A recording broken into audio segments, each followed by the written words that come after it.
It's November 20th, 2013. This is Earnest T Roberts, Earnest T Roberts, Roberts.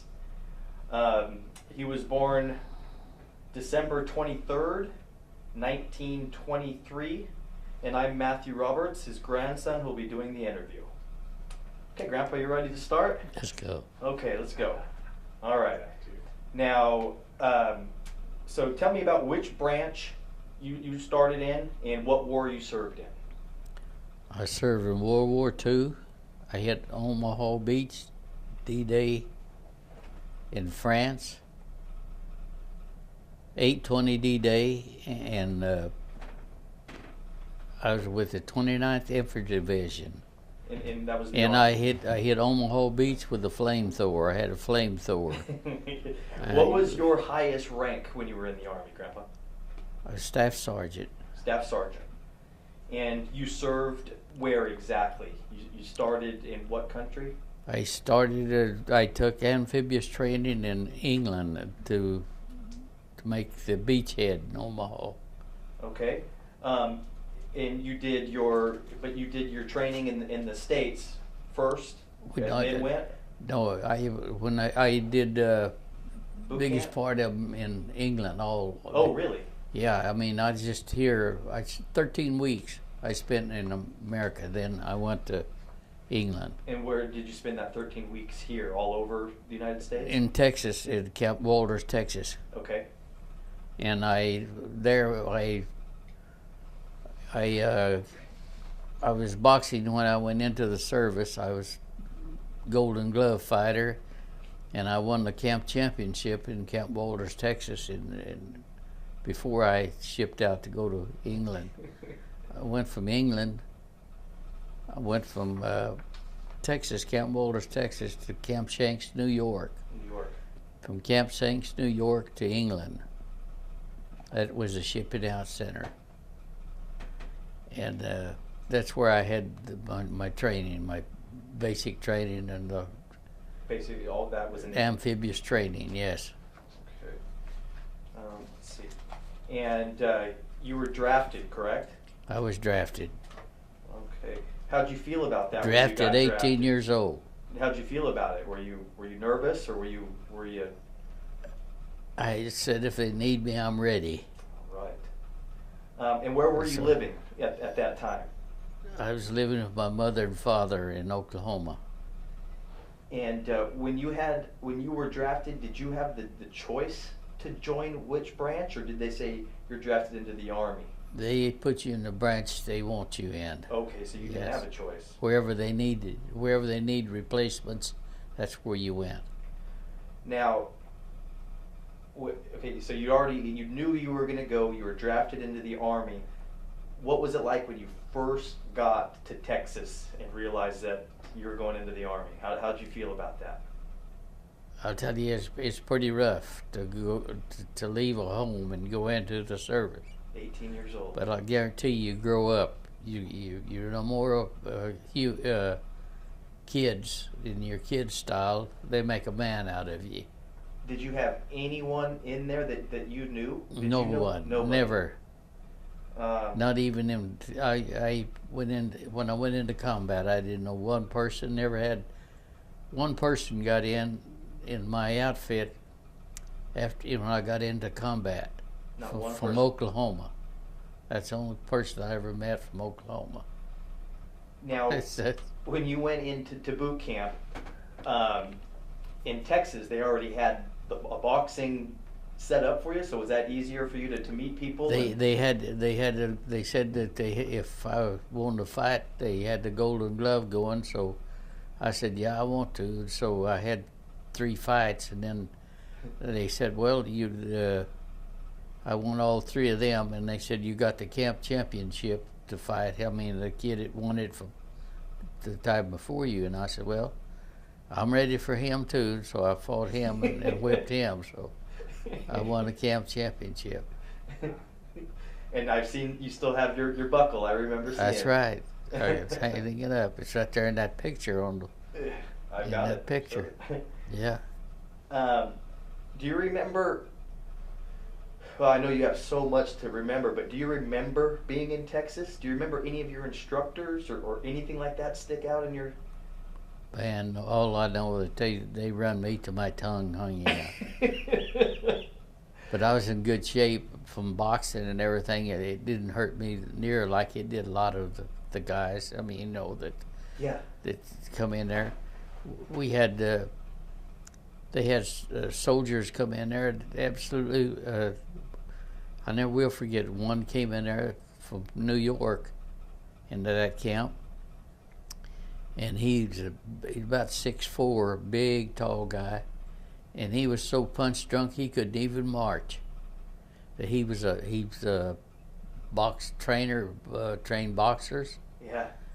and absolutely he couldn't even walk straight. He was so punch drunk. He walked on his toes. He walked on his toes, and he couldn't stay in the rank. He'd fall out of rank and everything. He was into it all the time. Well, when it came time to he fought in the boxing there with me, and he's one that taught me how to really hit. Uh-huh. And so we got in there, and he knocked the punching bags off of the hanger standing up. He'd stand up. He could knock them things off them hangers in there, just easy. That old boy could really punch. But he got in there, and he had to fight one guy. That's all the heavyweights he had was one guy, and he fought the one guy. That guy was from Washington, D.C., not near as big as he was. Like to beat him to death. That kid was slapping him behind the ears, and he's so punch drunk he couldn't hardly stay in the ring. He could still fight, but he couldn't march. He couldn't fight either. Oh. Now, Yeah, do you know if he stayed in the service, or did they I don't know whatever don't happened know? to him. I really don't. Did you think it was a pretty good experience? I mean, did you feel like you learned, or that's basically just getting you in shape to go? Got me ready to fight, yeah. And you got through it okay? I mean, Oh, you felt yeah. like everything was Yeah. okay. No. Now, so but you trained there first in Texas, and then how long did you? we just had kind of a more of a physical fitness outfit. Just run okay. it. We didn't have the rifles and stuff there. So that, and then you went to New York. Went to New York, Camp Shanks, and went from there. And that's where they issued the clothes and stuff. But we got the rifles and stuff in England when we Okay, got so there. New York was just basically you're staging here. You're gonna stay here until you're shipped. That's right. Then they put you in an outfit. See, they put this in a divisions wherever. Oh, in New York they did that. They filled up the divisions in England. Was already over there, a bunch of them. I don't know how many was on this. I rode the Queen Mary. Oh, so you took the Old Queen Mary, yeah, from England over. Now, how was that? Do you remember a lot of that? I never seen so many people in my life on the ship. Do you remember how many they said? I think there's around 17,000. 17,000. Yeah. How were the conditions? Oh, stacked on one another.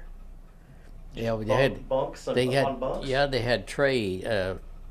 You had out of mess gears, and when they'd go up this way in the tide to make it go up, that mess gear would slide down there, and the old boy would kick your food back up there, and his would be way down at the end, and it was really something else. And that was your first. Was that your first time on a ship? Oh yes, yes. I mean, you're basically your first time anywhere out of Oklahoma, right? That's right.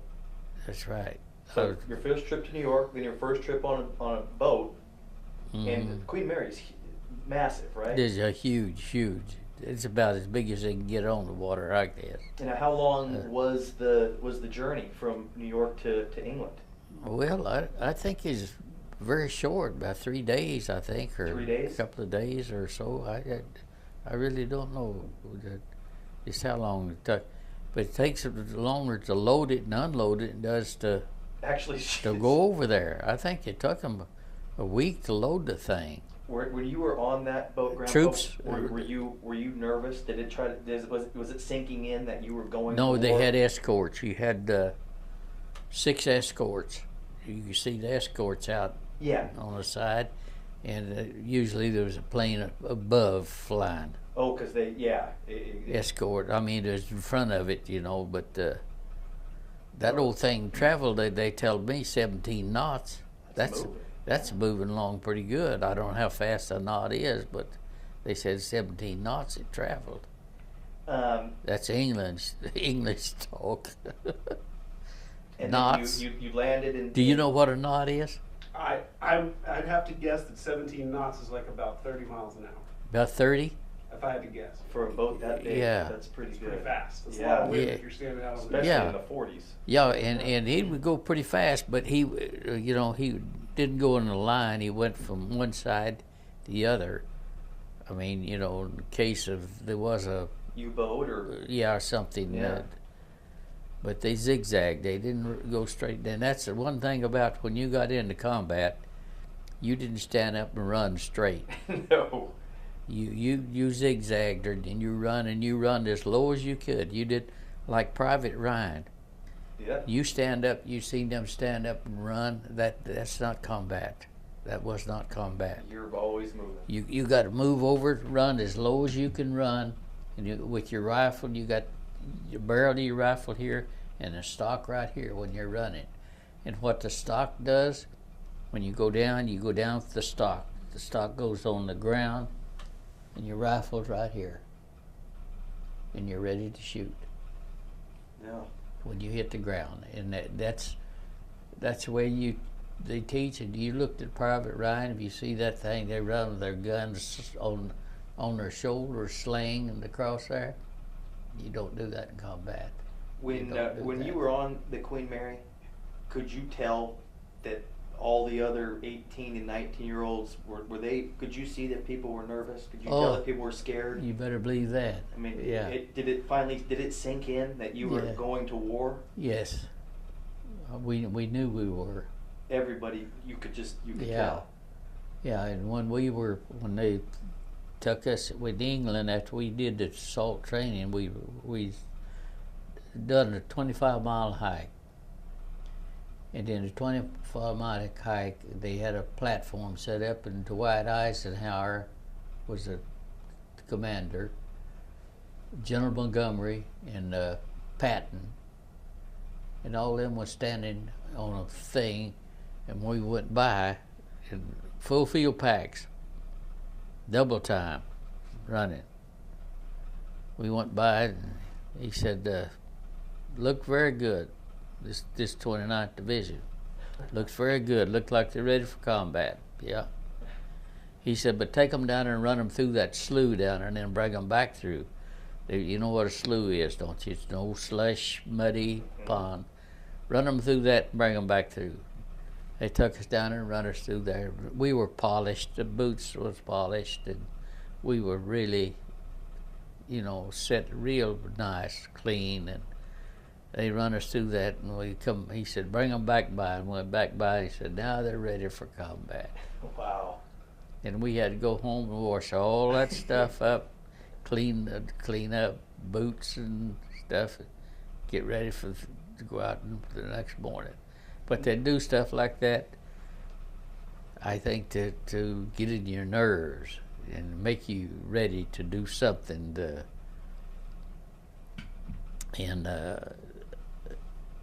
We had a officer, when they interviewed him, said, "You're going to hit Omaha Beach, you're going to hit 820 D-Day."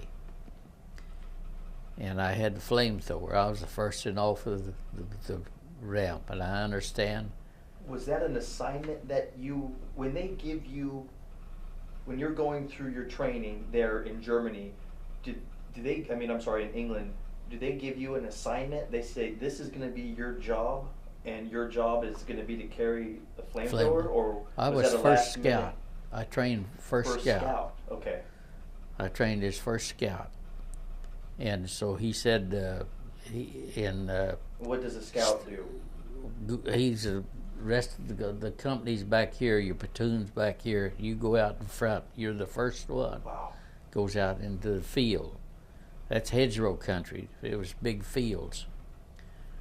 I go into the field. They let me completely across almost the field By yourself? by myself with my rifle.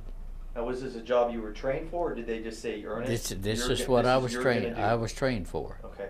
and I'd go right out through there all by myself. Never drove far. I didn't drive far. They didn't far that. You think they soon were as trained I'm, not to shoot you until the company came? And, that's right. Wow. See, that's what they wanted. They didn't want one person. They wanted more than one target. So when I'd motion for them to come on, when they see that I got so far and didn't draw far, here they would come. what was your very first combat in overseas D-Day, or was it D-Day. It was your D-Day. very first combat that you saw Yes, was D-Day. D-Day right there. Oh my! They were From there till it's over with. See, that's one thing about we didn't like the Korean and stuff that way. They're still trying to fight and all this there. We started that fight. We finished that fight. Today, see, Germany is settled, aren't they? Now, when you went in, That's one thing we did. Hitler was going to occupy this world. There's no ifs and ands about it. He was going to be a dictator to the world, I believe, because he had one of the best armies, and the equipment that the Germans really had was the very, very best. I mean, it was really outstanding equipment, and the Panzer troops and stuff that they had, beautiful, big, nice, strong, young. And before that was over with, before the war got over with, 16, 12-year-old kids was fighting. wow, You had to shoot 12, 14-year-old kids would be in foxholes. You go up and say, "Get out of there. Get out of there, let's go." I die for Hitler. They died for Hitler. You can't believe how many. brainwashed. Sure. Yeah. That's right. He was the god. He was the man, Hitler. I'm gonna go back a little bit here, Grandpa, to D-Day, and you knew your assignment. Mm-hmm. When you went, you're all on a large boat, and then you get put into a landing craft. No, I'm on that landing craft all the way from England over. Oh, from England over, you're in the landing Yeah, craft. it's just How 40. many, and is That's that just 45 miles across there. 45 miles. And how many people are in the landing craft? I think it was. I think there's around maybe 172 or 272 somewhere in there. And that's all the people in the landing craft are Company C 29th Infantrymen, right? Not we had several landing crafts, not just the one. But in You your get- landing craft? in mine, what mine would probably was just the one company. Oh, just one company. It's C company, Okay. and they've had A, B, and C companies. See, and then they had artillery company and stuff. But the rifleman was the C company. And so the people in that landing craft you would train with, you knew. Oh yes. So you were all going in together as your. I had the 17 months training with them. With the 100 or so people in your landing craft. Yes, over 100 of them. It was in there. It's Now- probably about 272, I believe. Now, so you land on the beach. How many casualties do you think there were to your company? I understand there was 7 of us got off of that. Was all 7. 7. Unbelievable.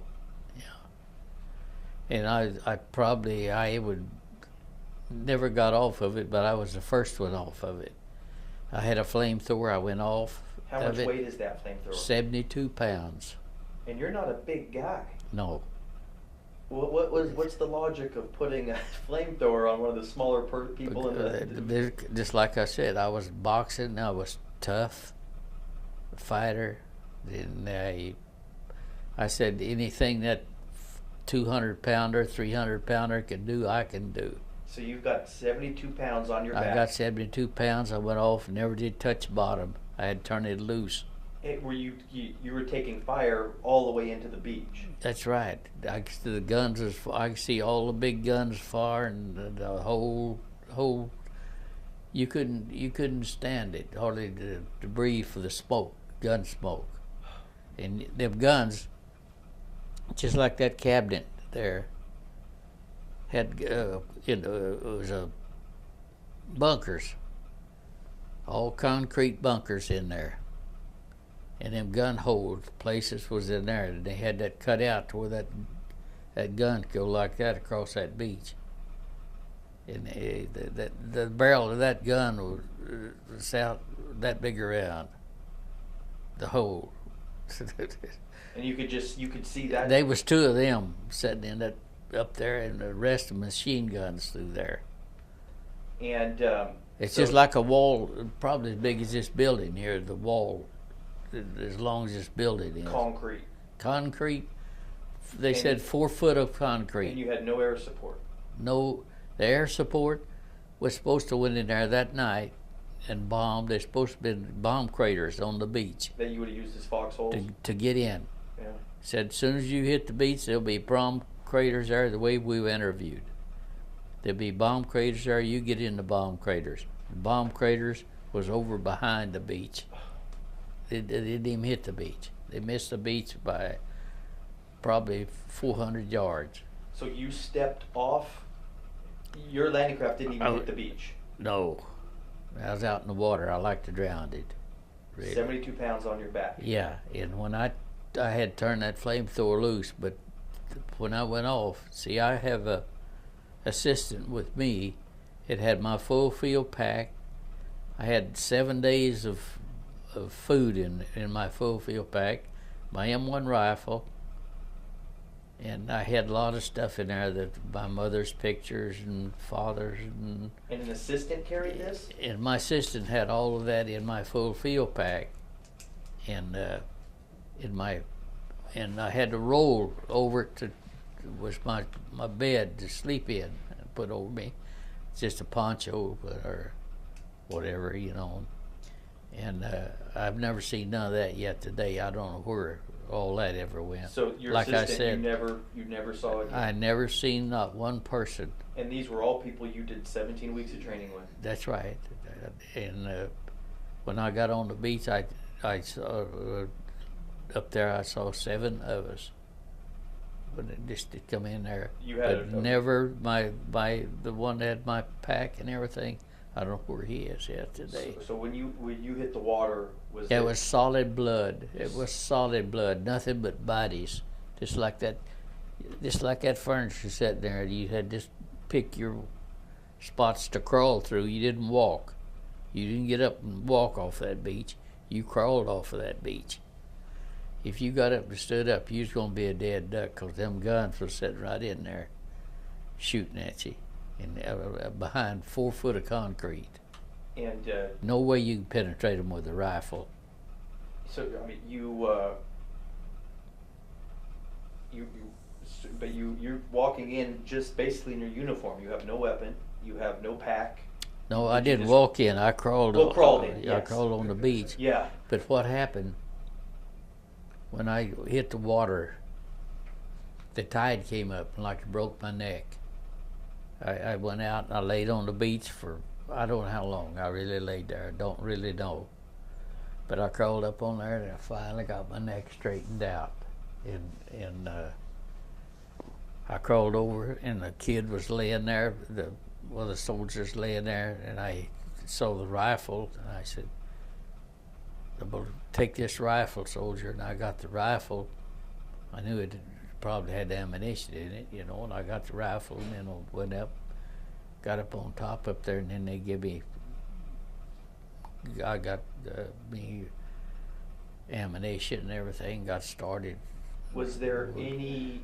We all got together and then took off again. So but when you got onto the beach, I didn't know half of them, you know. I mean, it's just, we just gathered up another bunch, and we had to get new, you know, leaders, new staff, start new. How long did it take for you to secure that beach? I don't know how long it took. I mean, you were there for the whole time till it was secured, till the bunkers were. Oh no! When I went in there, they were still fighting. They were still firing. Yeah. And you got, and you. But made I it out think of there. I think it got quiet after. When I got up on top, I think that pretty well was shut down then. We'd done got behind them then. So we shut that off there. Somebody probably got in there and threw a hand grenade or something in there and fixed them boys up in there. I don't know what, but there's no way you could go face into it. You had to go up around on the hill. It was just like, well, just like that wall there and this floor here. This floor is the ocean where you're at. And that's what you're looking at going into that wall up there, and the gunning place was set up there that wall. So you're down there They're just picking you off. I seen one LCVP come in there, landing craft come in. Not one person got off of it. Not one. 200 people maybe. Yeah, nothing but this. You see nothing but bodies, legs, arms, and stuff go. And there's a hospital ship sitting out there, and after I got up on the top up there and rested and laid down trying to get my senses, I looked out there in the ocean, and there's a hospital ship out there. I could see that, and a rocket ship. That's something that I think everybody ought to see as a rocket ship. That thing had, I don't know how many rockets he'd fire at a time, but he was sitting sideways out there, and he'd fire them rockets, and you hear it, and smoke would just fly, and then you see fire going, and them rockets would go, but that ship would go down under the water and come back up. The recoil off of them guns. Wow. That's something I'd like to see civilian, really look and see what that ship looks like, that rocket ship. After D-Day, you still had a long trek. Oh yeah, From there you went on to. I stayed there. I let a lot of soldiers come home that had families, and I was single, and so I stayed them and did the Army occupation, did their pull guard duty, and we got. Gathered up all the loose Germans and stuff and tried to put them where they were supposed to be, and take the Polacks and the Polish people got into that country in there, and they was taking a lot of stuff from the Germans. So that's what we had to do is clean Germany up to let them people live. I mean, it's just another job because Polish and all them just come in there and it was taking their. Tell me about how you. I remember being a kid and being so fascinated with your wounds. Tell me about how you were wounded. This is by right to St. Lo, about D-27 in combat, 27 days. And we were on the front there, and I just got a bunch of new guys in. I went from squad leader to staff sergeant of the lead squads, and so they give me a squad, and I placed them on down the hedgerow. You here and you here, and dig you a foxhole and stay in because we're going to stay here all night. We'll be here all night. If people don't know, like I don't, how big is a hedgerow? How tall are they? And They're you about. just go from they're one about, to the other, right? Well, yeah, I could. I'm just 5'6", and I could see by tiptoeing. I could see over them, so I'd say it's 5 foot high. And I've looked over that hedgerow. Got up and looked over that hedgerow, and a German looking at me just like me and you right here, just this like close. that. Yeah, just him on that side, me on this side. And you just had to go from one What to I the did other, there, to the other? I had my gun when I went up over there. I pulled one off, and he pulled one off. I know he didn't get me because I went down.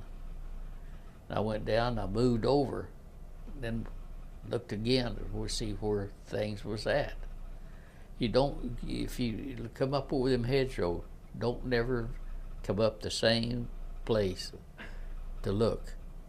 You go back down another hedgerow and you move over there and see. That's the same way in combat. Don't never stand in the same place very long. Move, move. Snipers, them snipers will pour it on you.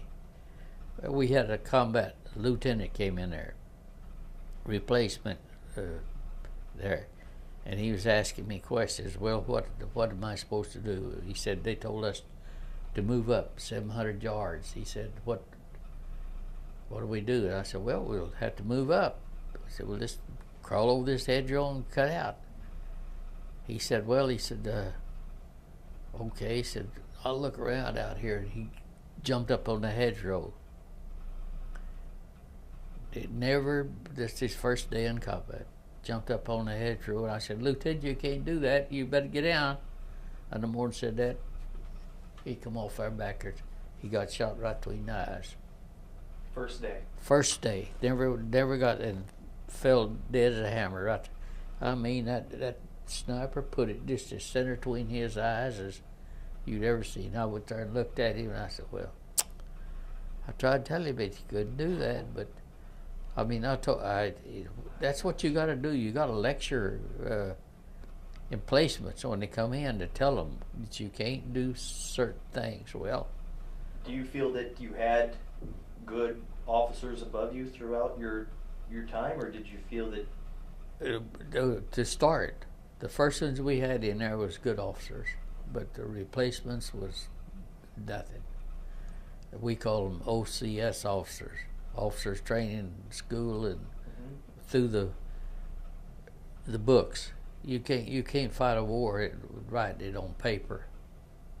So they didn't have any combat experience. They just came no in combat experience. The OCS, the training officers that they had a little training and a little, but it was all on paper. No shooting, no experience like that, digging foxholes or nothing like that. That. Amazing. Officers Training School, that's where they came from.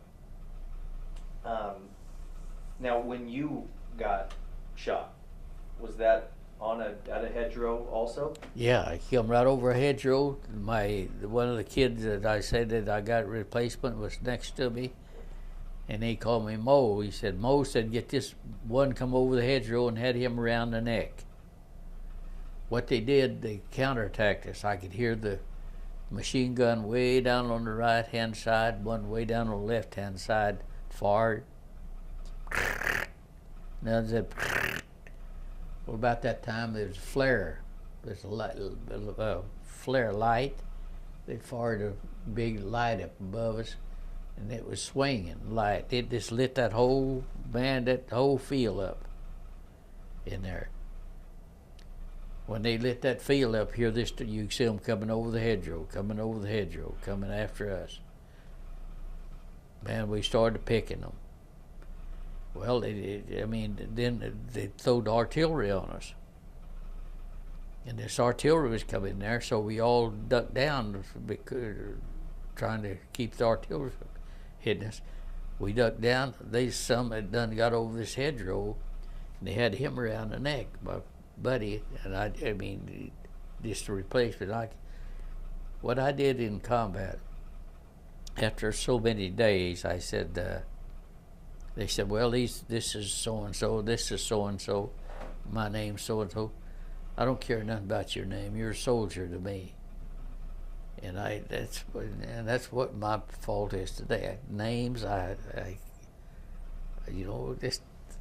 don't know why, but they leave me. But anyway, so I got him. I shot him, and when I turned around, a burp come right down me, and one went off my helmet.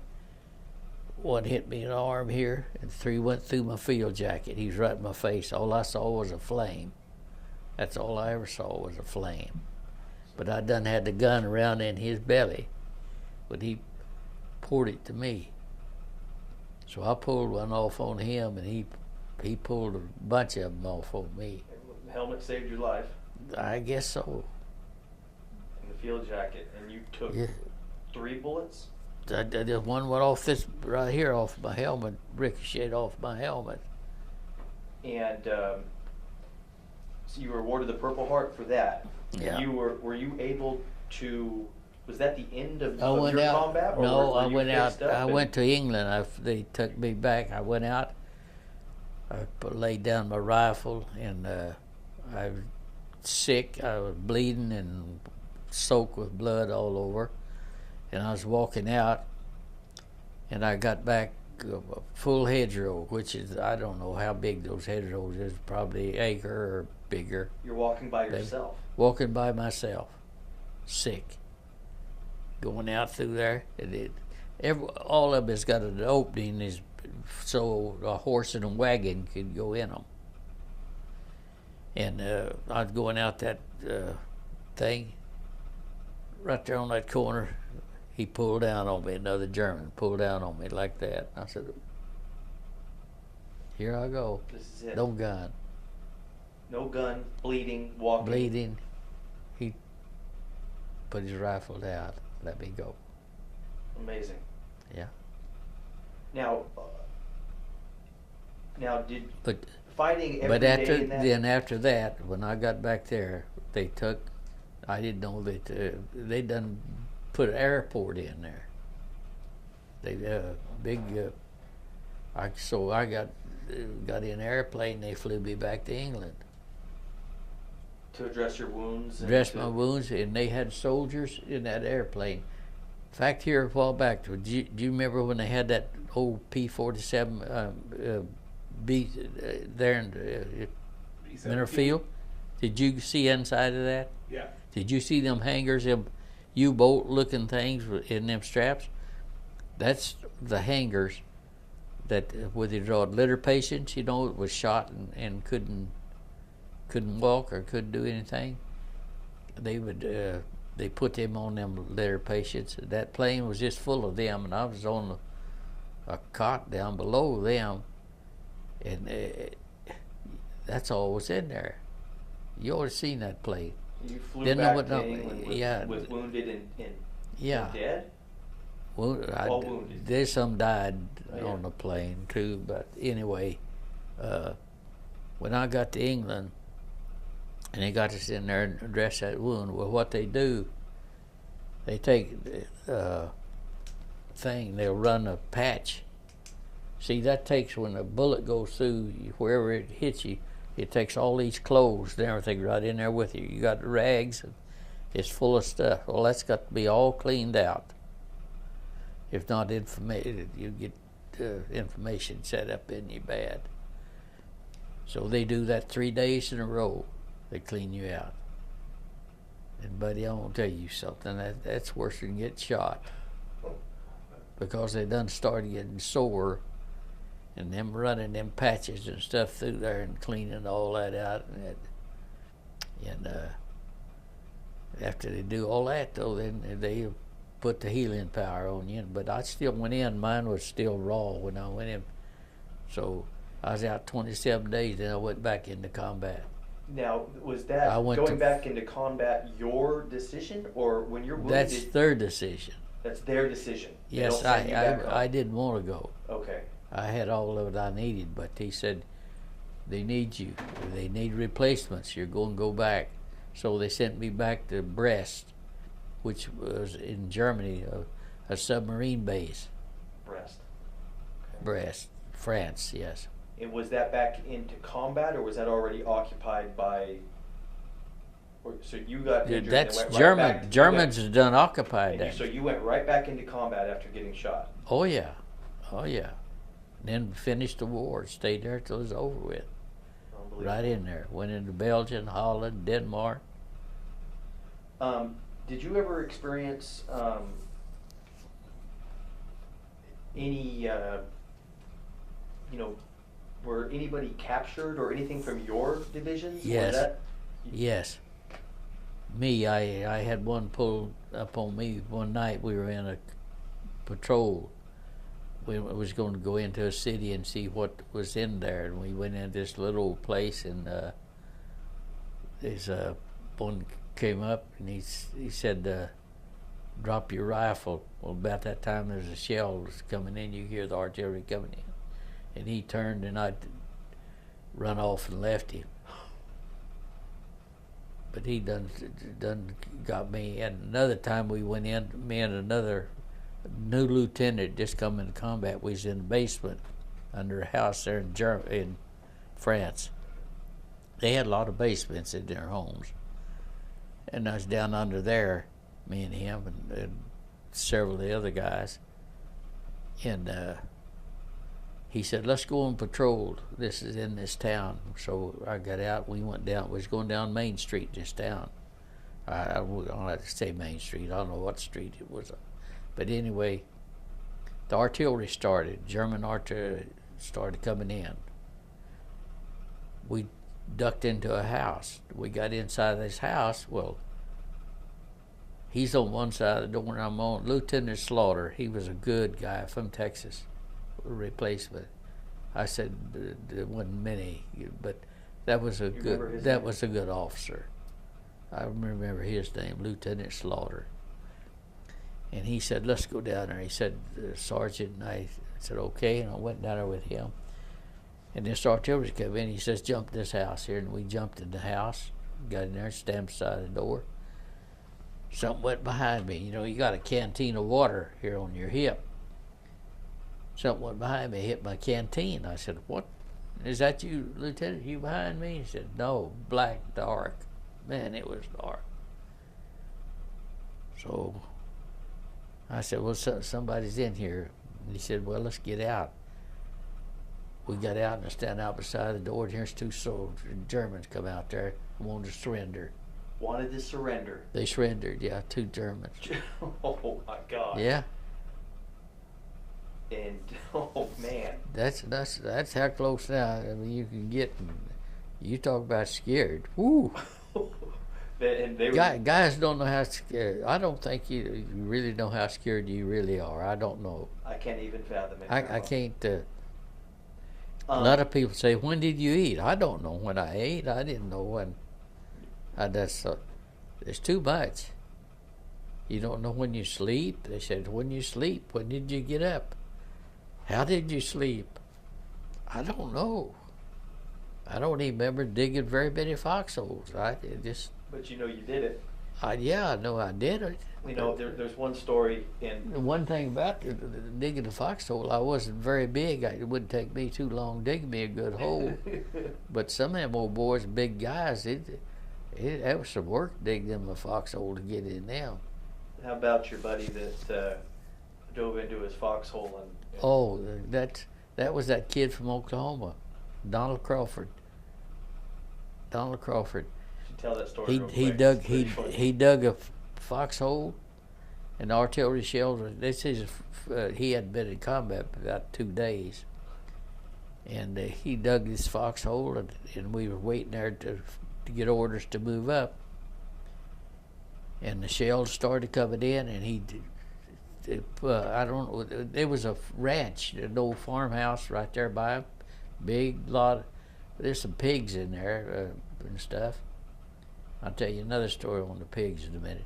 Anyway, but he dug this hole, and he went out around that barn, I guess, or whatever, got a piece of tin, put on top of that foxhole, and that shell was coming in. He started on there, and that tin hit him right there and just scalped him. So he dove into the foxhole. He dove into that foxhole and hit that tin right under his helmet right there, and I never seen that.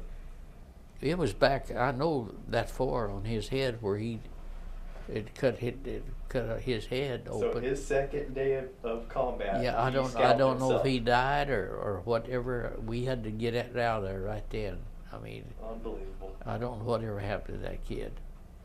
But anyway, while we were there the day before that, there's a guy from New York in there,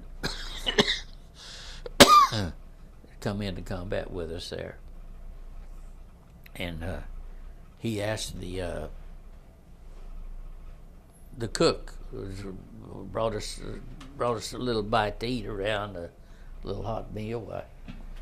He said, if we kill one of them pigs, will y'all take it back and cook it for us? He said, yeah. So we went out there in this lot, and this old kid, I said, let's go out there, we'll kill a couple of them pigs in, and we'll send them back while he's here. And I went out there and I said, I knew where to shoot a pig. You shoot a pig right between the eyes. That's where his brain's at. If you shoot him in the legs or anything, he's going to just run like anybody else. He emptied them one rifle on that pig. That New Yorker emptied them one rifle on that pig. I never seen a pig tore up so bad in all my life. I never got over that.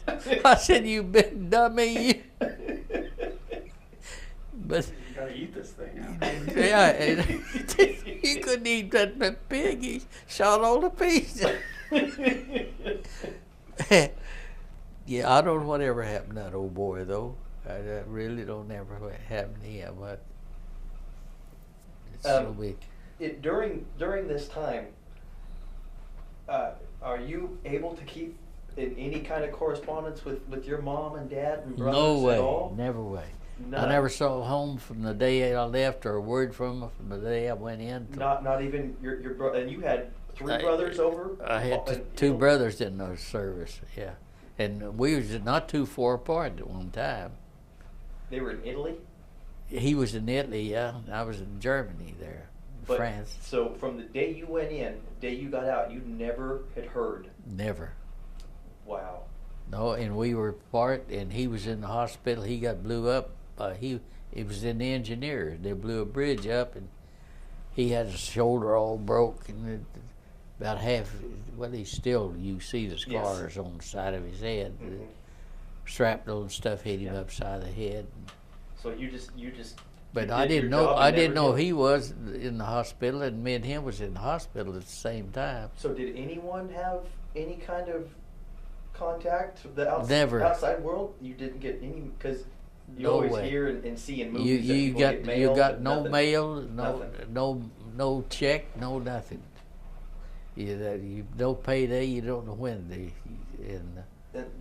Now, and you're working for. I'm working for $72 a month. What are they getting today? They getting around, I think around $1,200 a month now, and I got $72 a month. so you were on the go all the time. Did you guys ever run out of food or supplies or anything like that, or did you always pretty much That's have like it? I say. You don't even think about eating. You just It's there or you don't All have you, even water. You take a canteen of water, it lasts you maybe a week. You don't know you when. just don't know. You don't know how long the water. But they come around and you don't say, "Here's some water. You need water?" Or I don't know. You just look back there and see if you need some. Did you They give you what they call 10-in-1 rations. A little old box about the size of a box of Cracker Jacks in there. And there's a can of potted meat in there. Potted, about like you've seen sardines in little bitty round sardine cans. There's a can of potted meat in there, or eggs and ham. That's your breakfast was in there. One little hard biscuit like that, and a chocolate bar. and chocolate? And a chocolate bar is what you got. And I'm sure those German kids wanted all that chocolate, huh? I give them a lot of chocolate, yeah. They'd come to my house to where in Germany, when the war was over there in France. They'd come and say, chocolate for mama and cigarette for papa. They liked them American cigarettes. You didn't smoke, did you? Then, You smoked then. Everyone did probably. oh, what you did, you smoked, but I mean, if you didn't smoke, you fall out. They say fall out and smoke if you have a. Well, they give you cigarette. That's where the cigarette big habit starts in the Army. Really? For lots and lots of guys, they give you cigarettes. So smoke That's them if what- you got them. That's where that Smoke comes them. See, that's what they do. They are the cigarette manufacturers said, taste these and see how they smoke. That's where a lot of this cigarette business started. Did you, as much as I've known you, you've never been a real superstitious person, but did you ever have any kind of a good luck charm or anything that made you feel that you were gonna? Did you ever have anything like that, or did you know people that had? Does that make sense? Did you have something that made you feel safe? Well, I just tried to protect myself and ask the good Lord to protect me and guide me, and I think that's is what happened. You know, that it's like He does today.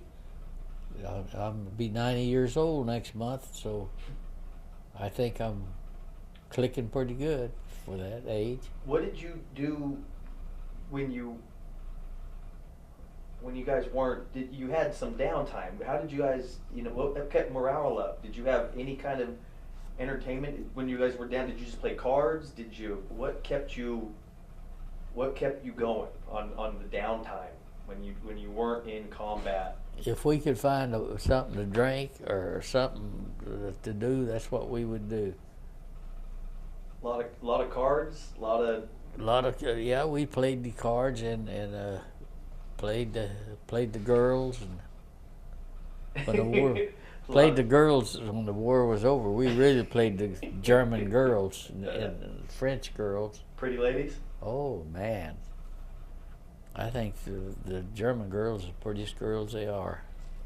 Now, I'm gonna go back a little bit, and just from I'd heard from some other people that you like alluded to, they had the best equipment. They had. Was there a certain amount of respect for the German soldier, or was it? I mean, of course, they were your Lots enemy, of but respect. There was you Yes. think it was mutual? Yes, it was. Yes, it was. That Panzer Division. I mean, I looked. They were beautiful soldiers. Tall, strong, blonde, Everyone. blue-eyed. I mean, you seen that group of guys? It was all 6 foot, maybe 6 foot, or they. When they got a battalion or squad, whatever they got, they were all the same height, all the same size. He had to match this army. Was an army, and slick, clean, blonde-headed, beautiful people, really. Soldiers.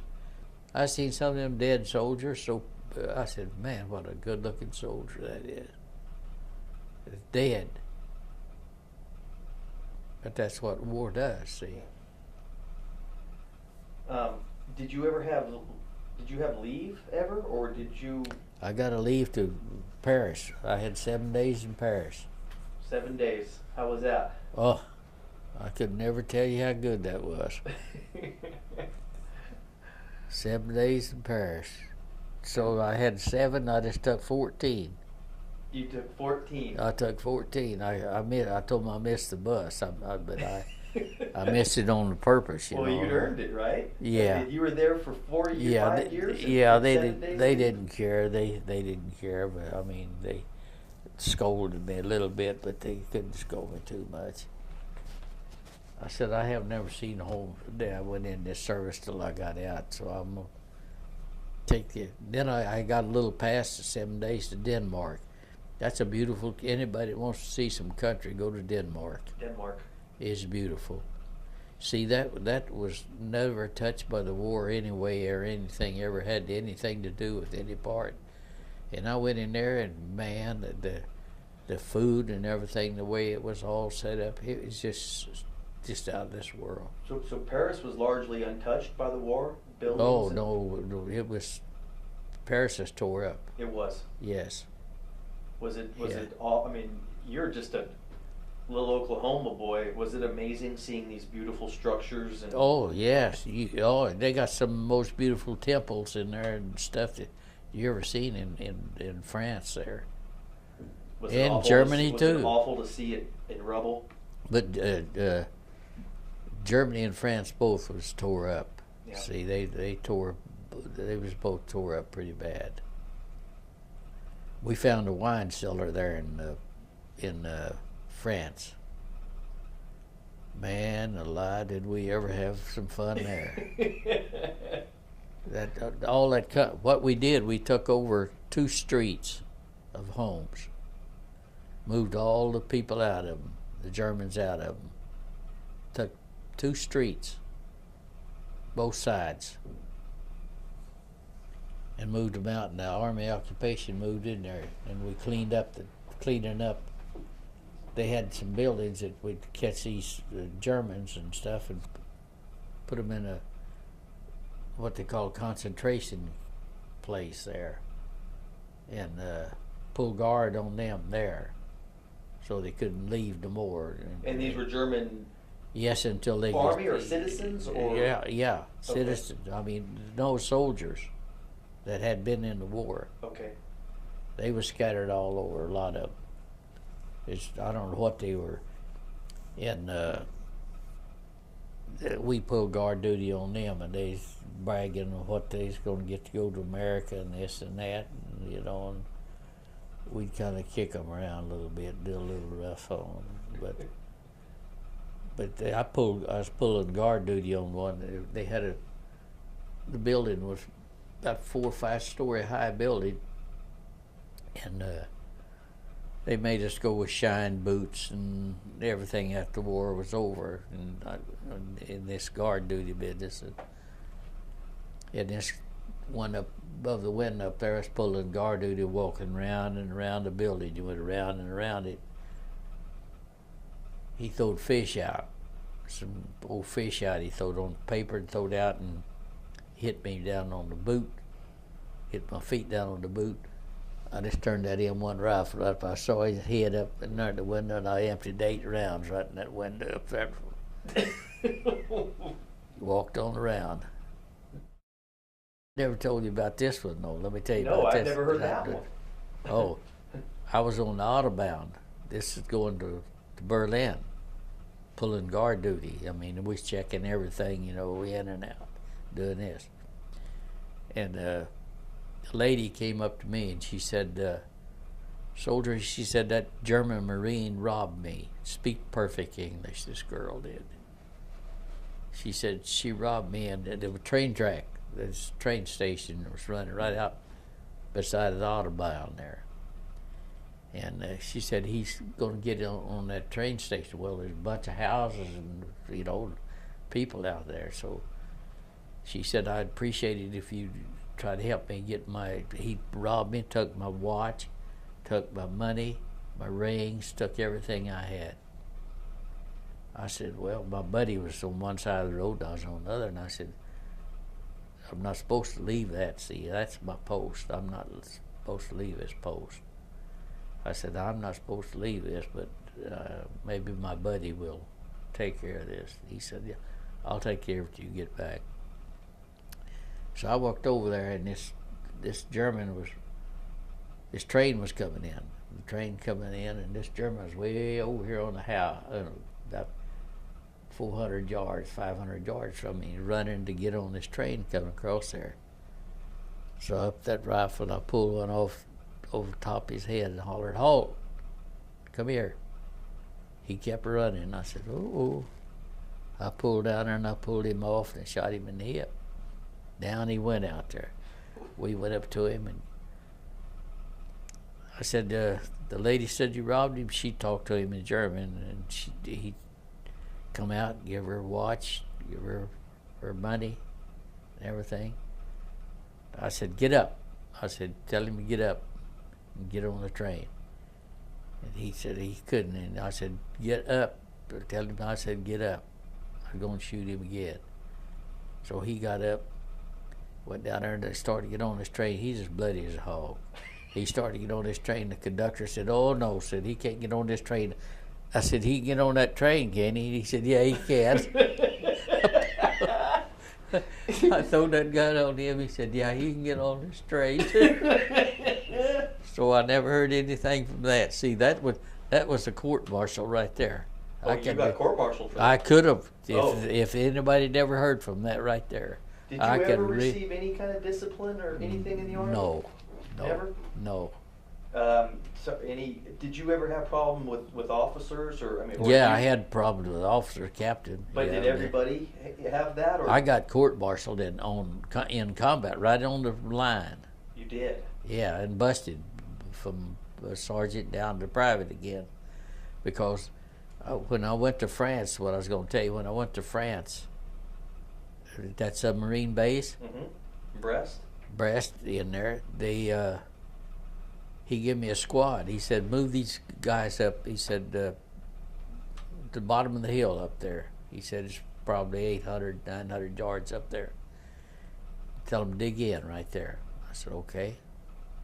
I said, but you know that's a death trap, don't you? I said, that's right down to the bottom of a hill. I said, artillery. I said, they could just wipe them out real quick. He said, that's an order, you do that.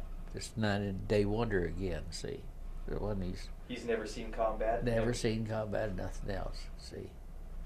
He said, move it out. I said, all right. Well, he said, when you get them all placed in, come back over. I need to talk to you. And I said, all right. I went back down there and talked to him. So went back up there. I said, I better go back up and check things out. Went back up. 7 of them was dead. When you went back? When I went back, 7 of them was dead. And one of them had his leg. It's a big Texas kid. Had his leg blowed off, and it was laying right up here.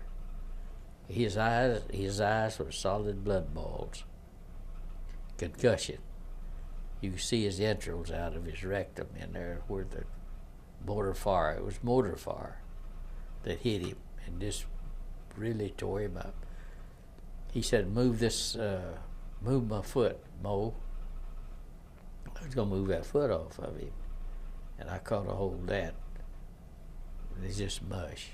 There's no boot on there, nothing. Blowed the boot off, nothing but a bloody sock. The foot was about that big around. I moved that off of there. Started to move it, and when I caught a hold of it, I broke down. And I went out, and I went down there and told this officer off.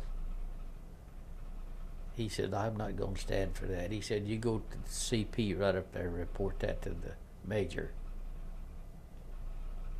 I went up to the CP, the major up there, and told him what happened. And he said, well, what are you, yellow-bellied? I said, you got a lot of room to talk. I cussed him and told him that, I said, yeah, you sitting back here in the backgrounds, and you got a lot to call somebody yellow-bellied. I said, oh, but when I went into the place, it was in a pup tent, big pup tent. When I went in there, I set my rifle on the pup tent. You're not supposed to go in there with the rifle, so I set it on the outside. I said, I ought to get my gun and shoot you.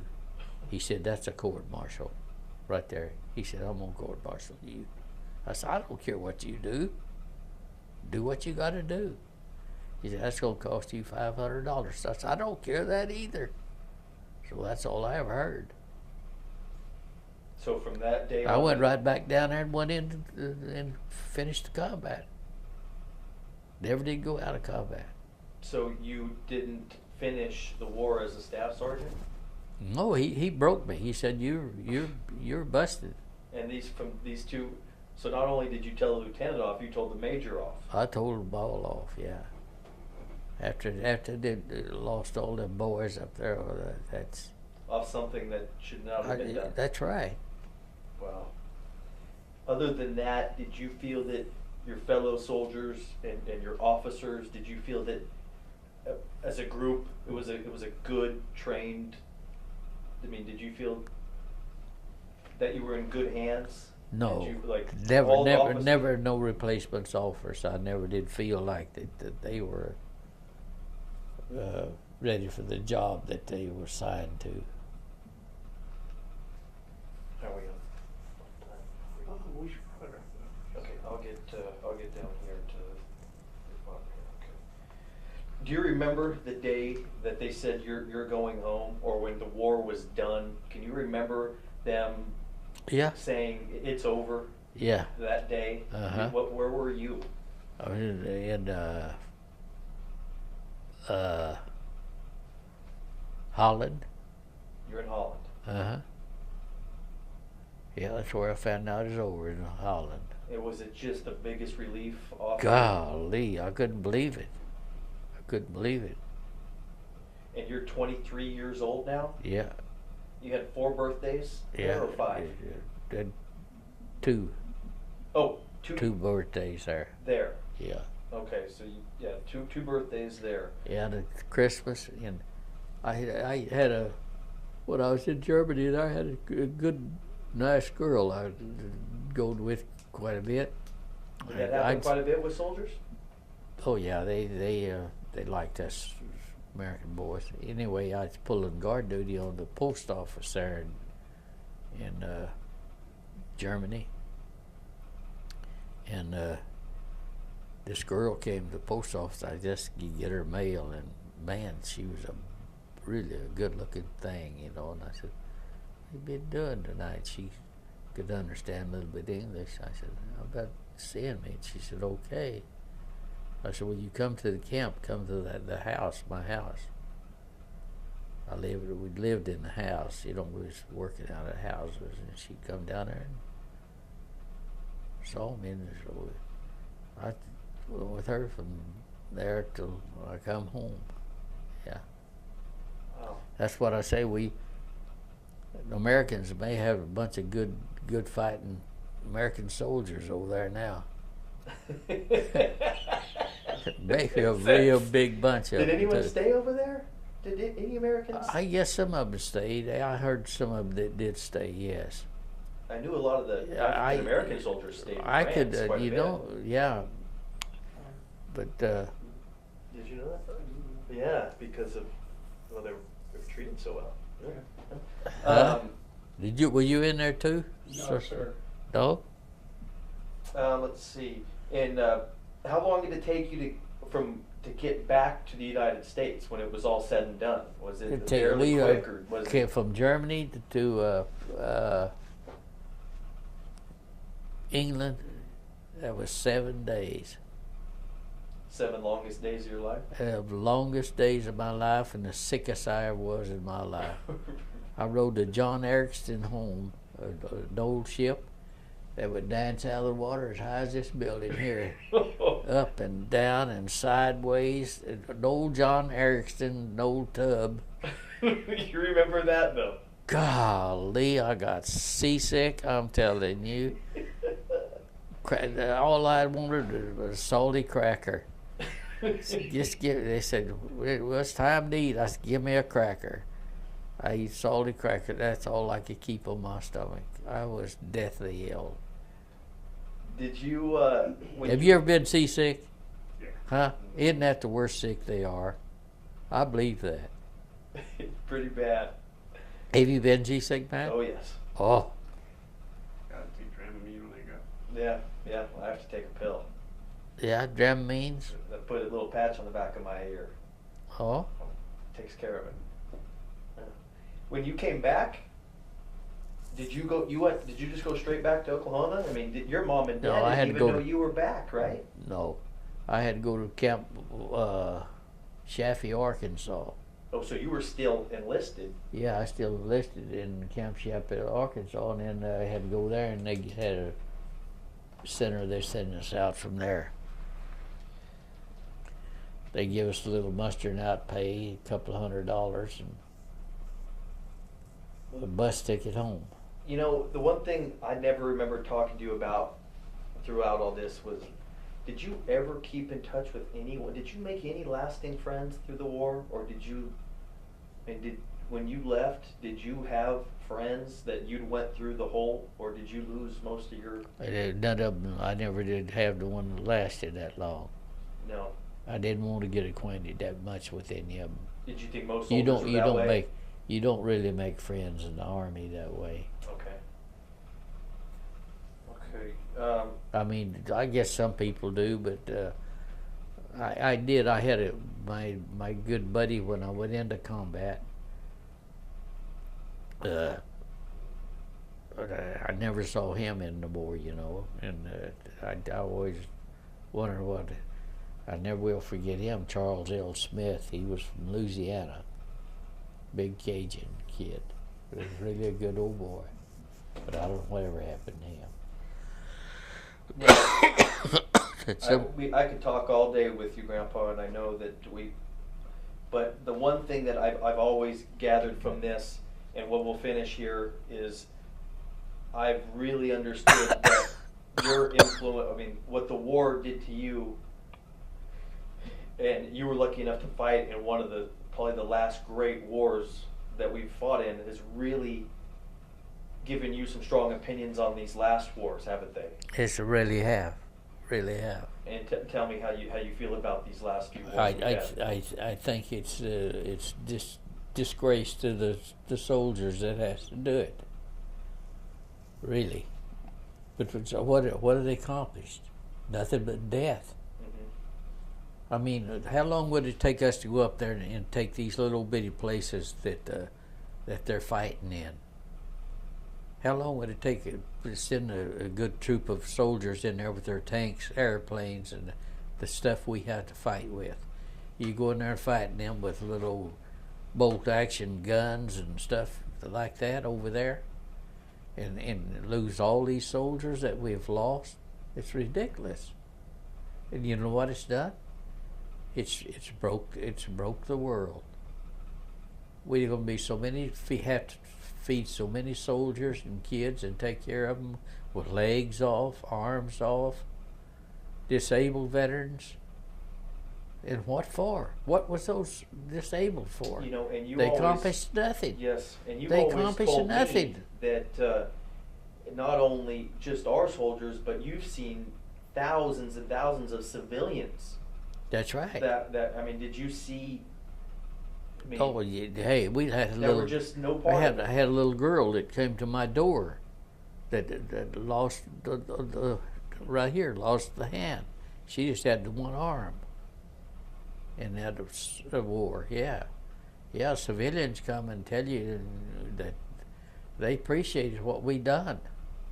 Come there and liberated them. We liberated France. After all these accomplishments, do you look back on your life and feel that you had done a tremendous service? We certainly did. I mean, and knowing the things that we got in France, in Germany both. They said we done one of the greatest jobs that ever was, is to get rid of that rulerships and stuff they was under. Start new lives. And you know, I'll tell you something else. I went on this honorary flight. This is what my cap says up here. And like that girl said, she went on that. But she'll probably tell you the same thing. Them people has got different feelings of life than California people here. Much different of life. When eat the places we ate in, barbecue places and stuff like that, a bunch of us. They played the national anthem or something, God Bless America, at lunch every day of the world. There'd be thousands of people lined up to see us, to thank us. Not one or two, thousands. When you came home? When we went on this flight. Oh, yes. This flight in New York. Mm-hmm. They, you know what, they got bombed, just a little bit of taste of it. Not much of it, see. They didn't get much. What it killed, how many thousands? 4,000. Yeah. 5,000. But they got a taste of it, see. But that was just a taste. What we lost it. There's 9,700 there on Omaha Beach. That's just a few what was there. Well, Grandpa, I thank you. You know, You're welcome. I remember in 1996 or 97 watching. I called you after I got out. I cried watching a movie when I was in the theater at watching Private Ryan and brought down to tears and called you right when I got out of the theater, and it changed my life, knowing what you went through. And again, I just thank you so much for everything you did. You're welcome. And I'm glad we got to do this. I'm glad it got on tape. And I wish we could do another hour, but I'm glad we got to do this. Thank you so much. You're welcome. Yeah.